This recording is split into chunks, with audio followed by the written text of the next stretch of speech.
Entonces ya Él los conoce, pero que no solo que los conoce, que los amó, porque ahí podemos decir ahora en Pedro, elegidos según el amor previo de Dios. Pero no se habla solo del amor. El amor está incluido, pero no es implícito en el texto.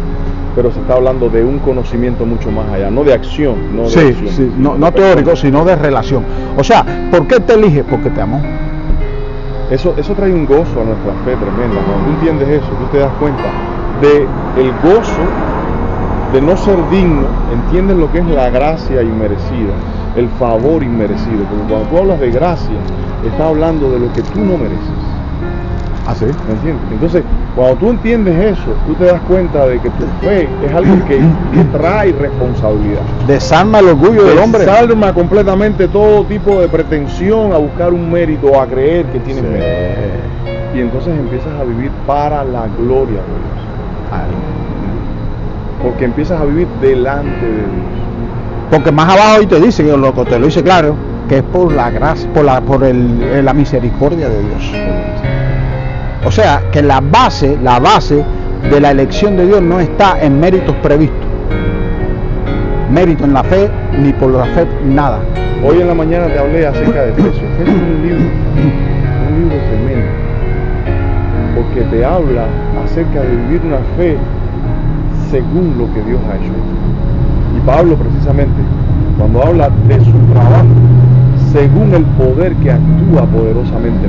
O sea, Pablo nunca vivió una fe al margen del que lo llamó por gracia. Apóstol de Jesucristo por la gracia de Dios. ¿Ves? Entonces, nuestra vida nuestra fe tiene que ser vivida a la luz de esa realidad. Sí. Él nos escogió en el amado. En el amado. ¿Ves? Él nos predestinó en el amado, según el puro afecto de su voluntad. Esos textos, según las riquezas de su no contradicen lo de Pedro. Ahora lo complementan. Lo complementan. O sea, ahora. cuando entonces él dice, habiendo oído el evangelio de vuestra salvación, se está hablando de eso que ha hecho Dios, que nos escogió en él antes de la fundación del mundo, y dice, para que fuésemos santos.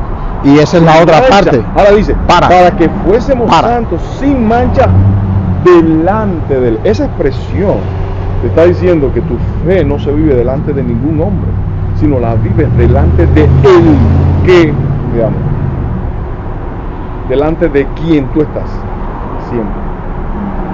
Ese es el tip de la cosa. Entonces no. Ya tú te escapas de ciertos caminos que se han hecho que son equivocados. Porque si no, sí, él me escoge porque él vio.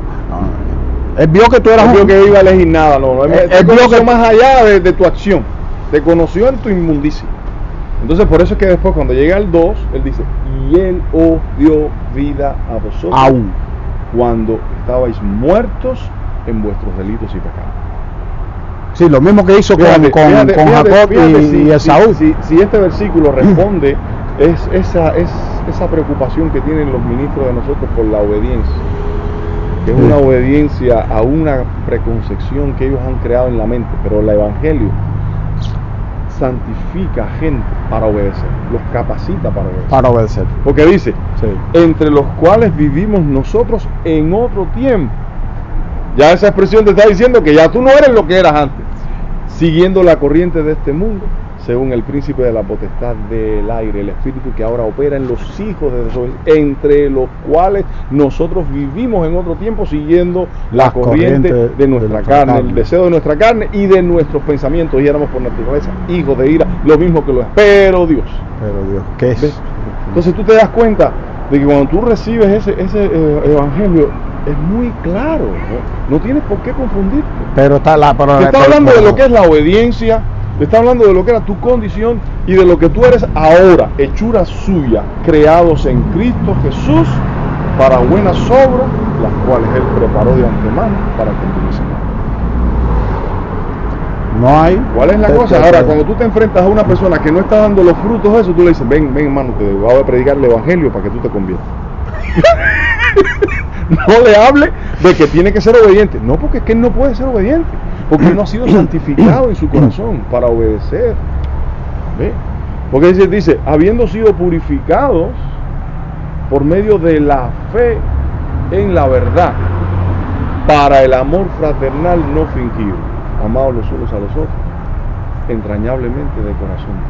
Cuando tú ves eso, tú ves a una gente que no está amando. Hermano, el amor es una característica de aquel que ha sido purificado en su corazón y cree la verdad. Y tiene fe en la verdad. Tú estás dando por hecho de que es algo que quizás no lo sea. ¿Me entiendes? Entonces, tú dices, no le estés pidiendo que dé un fruto Que no puede. que no puede Que dar. no puede darlo. Enséñale el evangelio. ¿Me entiendes? Porque nosotros estamos hablando.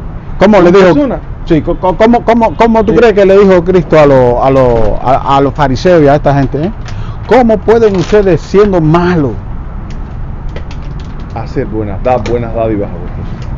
Cuánto más vuestro Padre que está en los cielos nos dará. os dará a vosotros El Espíritu Santo. Santo? El Espíritu Santo, el sello más sublime. Y esa función, esa obra del Espíritu Santo es la que nos lleva a nosotros a glorificar. Que siempre está en todo momento en nosotros para guiarnos hacia la verdad. La verdad es que la adoración del Hijo, porque Cristo es la plenitud de aquel que todo lo llena en todo. Porque agradó al Padre que en Cristo habitase toda plenitud, toda capacidad de llenar. Entonces es algo que no es simplemente